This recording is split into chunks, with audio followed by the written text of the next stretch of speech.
What's up? You're back here for Mornings in the Word with your girl, Pastor Courage Molina of Bold Faith Community Church. This is our chronological Bible reading plan. We are reading day 91, Judges chapters 6 through 7 of the New Living Translation. If this is your first time here, welcome. Go ahead and click that subscribe button if you are a woman of purpose who wants to build her faith. If you want to build habits around the Word, and I mean build your faith through the Word of God, okay? If you're not Team Bible, this is probably not a good channel for you. I don't know how you got trapped over here if you're not Team Bible. But if you are Team Bible as a believer, then this is a great place for you to be. So go ahead and hit the subscribe button, notification button, drop, your name, say what's up to us in the chat. And let's get into it. So we just finished reading about Deborah and the win that the Lord just gave them. And they had peace for 40 years. I love that there was a woman leader and there was a woman who was the hero who actually killed like the bad guy, the one who was leading or whatever. And now today we're in chapter 6. Let's see what the Israelites got going on after 40 years of peace, right? Chapter 6, the Israelites did evil in the Lord's sight. Surprised? No. So the Lord handed them over to the Midianites for 7 years. The Midianites were so cruel that the Israelites made hiding places for them in the mountains, caves, and strongholds.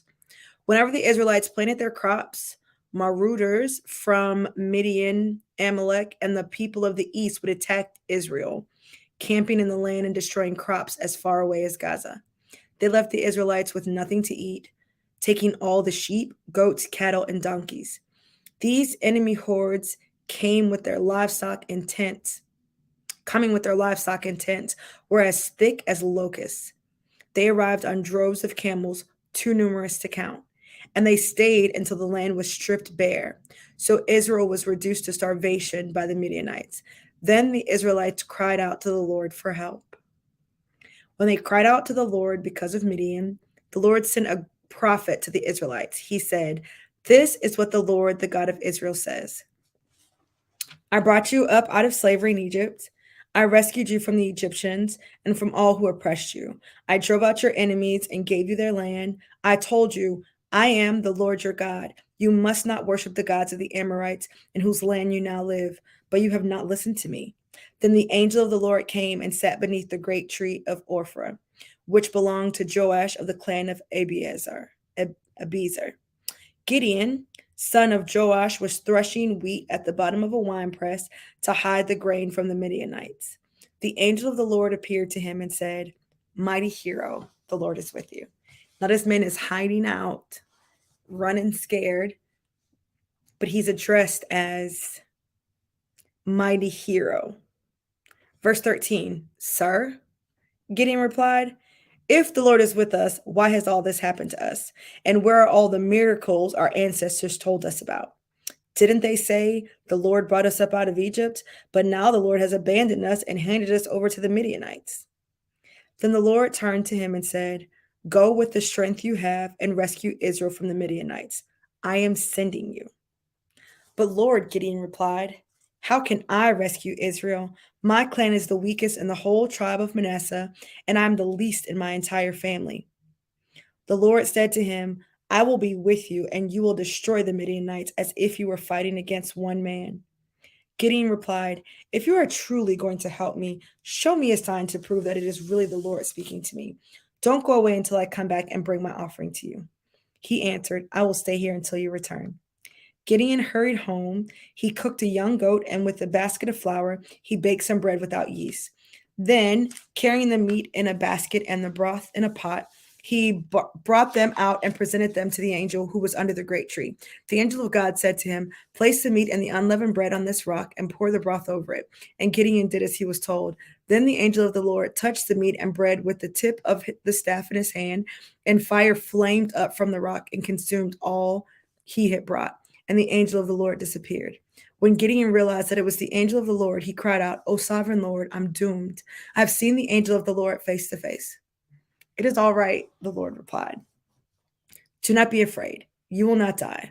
And Gideon built an altar to the Lord there and named it Yahweh Shalom, which means the Lord is peace. The altar remains in Ophrah in the land of the clan of Abiezer to this day. And that night the Lord said to Gideon, take the second bull from your father's herd, the one that is 7 years old, pull down your father's altar to Baal, and cut down the Asherah pole standing beside it. Then build an altar to the Lord your God here on this hilltop sanctuary, laying the stones carefully. Sacrifice the bull as a burnt offering on the altar, using as fuel the wood of the Asherah pole you cut down. So he's saying, go and tear down this altar that they've put up for another god. It's a wooden altar. Go and tear it down. Then go and build an altar to the Lord and make a sacrifice with the bull that you took from your daddy. Then what are you going to use for wood to burn the sacrifice?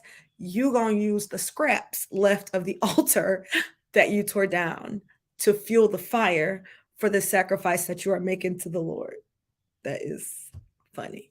Verse 27. So Gideon took 10 of his servants and did as the Lord had commanded. But he did it at night because he was afraid of the other members of his father's household and the people of the town. Early the next morning, as the people of the town began to stir, someone discovered that the altar of Baal had been broken down and that the Asherah pole beside it had been cut down. In their place, a new altar had been built, and on it were the remains of the bull that had been sacrificed. The people said to each other, who did this? And after asking around and making a careful search, they learned that it was Gideon, the son of Joash. I mean, I wonder, how did they figure this out? You got all these people. They don't have like a security camera. How do they figure this out? Verse 30. Bring out your son, the men of the town demanded of Joash.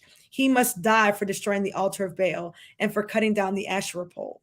I mean, these are the people of God saying that this boy must be killed because he tore down an altar to another god.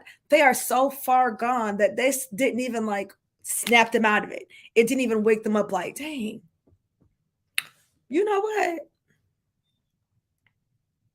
I think we might be tripping. You know what I'm saying? Like, it didn't even make them say, like, you know what? Bruh, we might be tripping. No, they were like, he's got to die. Wow. Verse 31. But Joash shouted to the mob that confronted him, why are you defending Baal? Will you argue his case? Whoever pleads his case will be put to death by morning. If Baal truly is a god, let him defend himself and destroy the one who broke down his altar. From then on, Gideon was called Jerubbaal, which means let Baal defend himself, because he broke down Baal's altar. Soon afterward, the armies of Midian, Amalek, and the people of the east formed an alliance against Israel and crossed the Jordan, camping in the valley of Jezreel. Then the Spirit of the Lord clothed Gideon with power. He blew a ram's horn as a call to arms, and the men of the clan of Abiezer came to him. He also sent messengers throughout Manasseh, Asher, Zebulun, and Naphtali, summoning their warriors, and all of them responded. Then Gideon said to God, if you are truly going to use me to rescue Israel as you promised, prove it to me in this way. I will put a wool fleece on the threshing floor tonight. If the fleece is wet with dew in the morning, but the ground is dry, then I will know that you are going to help me rescue Israel as you promised. And that is just what happened. When Gideon got up early the next morning, he squeezed the fleece and wrung out a whole bowl full of water. Then Gideon said to God, please don't be angry with me, but let me make one more request. Let me use the fleece for one more test. This time, let the fleece remain dry while the ground around it is wet with dew. So that night, God did as Gideon asked. The fleece was dry in the morning, but the ground was covered in dew. Chapter 7. So Jerubbaal, that is Gideon, and his army got up early and went as far as the spring of Herod. The armies of Midian were camped north of them in the valley near the hill of Morah. The Lord said to Gideon, you have too many warriors with you. If I let all of you fight the Midianites, the Israelites will boast to me that they've saved themselves by their own strength. Therefore, tell people, whoever is timid or afraid may leave this mountain and go home. That happened before. Anybody that's scared, anybody that just got married, anybody that just did whatever, y'all ain't got to fight, y'all stay. Right? That happened before. It's a way to filter people out. So you scared, you ain't got to be here. So 22,000 of them went home, leaving only 10,000 who were willing to fight.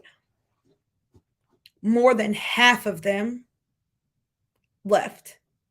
That's a lot.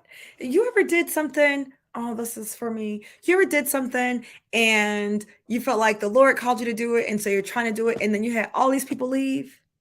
People that you thought were going to be with you, were going to rock with you, were going to help you build, support, and they was out. You ever saw that ever happen to you? You thought, okay, the Lord told me to do this, and all these people going to do it with me, and then those people leave you. And sometimes when people leave you, or they don't support you, or they're not going to be with you on the journey, it can cause you to feel like, one, maybe you shouldn't do it, or maybe it's a sign that God hasn't chosen you. But we can see here that this is not the case. The point is, just because people leave doesn't mean that God hasn't called you to continue. Verse 4, but the Lord told Gideon, there are still too many. Bring them down to the spring, and we'll test them to determine who will go with you and who will not. When Gideon took his warriors down to the water, the Lord told him, divide the men into two groups. In one group, put all those who cup water in their hands and lap it up with their tongues like dogs. And the other group, put all those who kneel down and drink with their mouths in the stream. So one group is going to do this. One group is going to do this. Okay, so you're going to put them in two groups. Verse 6, only 300 of the men drank from their hands. All the others got down on their knees and drank with their mouths in the stream. The Lord told Gideon, with these 300 men, I will rescue you and give you victory over the Midianites. Send all the others home. So Gideon collected the provisions and ram's horns of the other warriors and sent them home, but he kept the 300 men with him. The Midianite camp was in the valley just below Gideon. That night the Lord said, get up, go down into the Midianite camp, for I've given you victory over them. But if you are afraid to attack, go down to the camp with your servant Purah and listen to what the Midianites are saying, and you will be greatly encouraged. Then you will be eager to attack. So Gideon took Purah,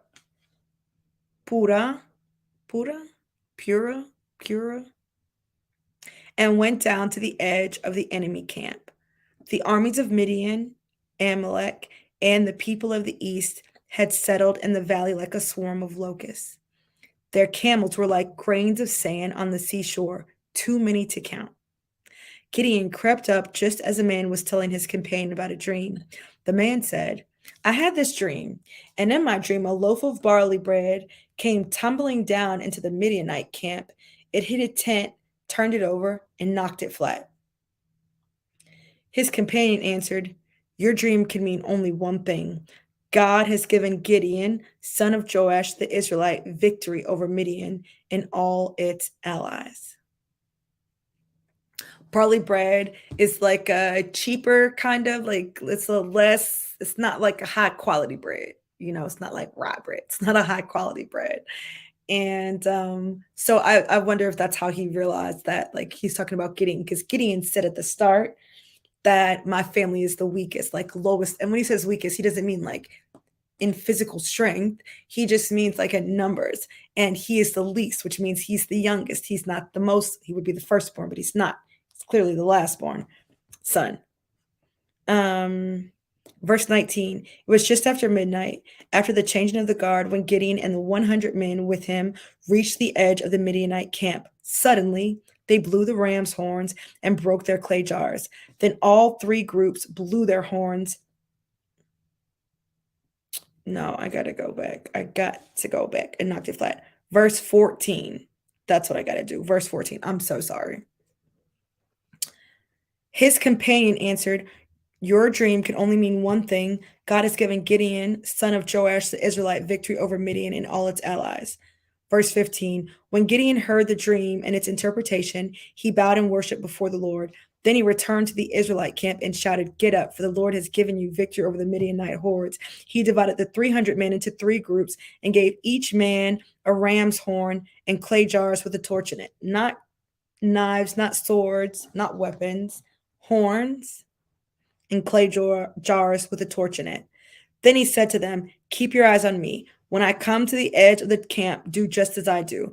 As soon as I and those with me blow the ram's horns, blow your horns too, all around the entire camp, and shout for the Lord and for Gideon." It was just after midnight, after the changing of the guard, when Gideon and the 100 men with him reached the edge of the Midianite camp. Suddenly they blew the ram's horns and broke their clay jars. Then all three groups blew their horns and broke their jars. They held the blazing torches in their left hands and the horns in their right hands, and they all shouted, "A sword for the Lord and for Gideon." Each man stood at his position around the camp and watched as all the Midianites rushed around in a panic, shouting as they ran to escape. When the 300 Israelites blew their ram's horns, the Lord caused the warriors in the camp to fight against each other with their swords. Those who were not killed fled to places as far as Beth Shittah near Serara and to the border of Abel Mahola near Tabith. Then Gideon sent for the warriors of Naphtali, Asher, and Manasseh, who joined in the chasing the army of Midian. Gideon also sent messengers throughout the hill country of Ephraim, saying, "Come down to attack the Midianites, cut them off at the shallow crossings of the Jordan River at Beth-bara." So all the men of Ephraim did as they were told. They captured Oreb and Zeb, the two Midianite commanders, killing Oreb at the rock of Oreb and Zeb at the winepress of Zeb. And they continued to chase Midianites. Afterwards, the Israelites brought the heads of Oreb and Zeb to Gideon, who was by the Jordan River. That's it for the day. Very exciting. This is definitely like a to be continued. We're stopping right in the middle of the battle because the battle is not yet over, friends. So be sure to come back tomorrow for day 92 so that we can get into Judges chapter 8 and see what else happens with Gideon and the Midianites. All right. I love you guys. If you like this, go ahead and like the video. Be sure to subscribe, share. Let us know how this ministry is blessing you. We would love to hear from you. You can send an email to let us know how you've been blessed by this ministry. Just a short, quick email is great. It doesn't have to be anything fancy. You can send it to praise@boldfaithchurch.org. It's a great way to encourage all of us who are on this team here at Bold Faith Community Church. All right. I love y'all. Later. Bye.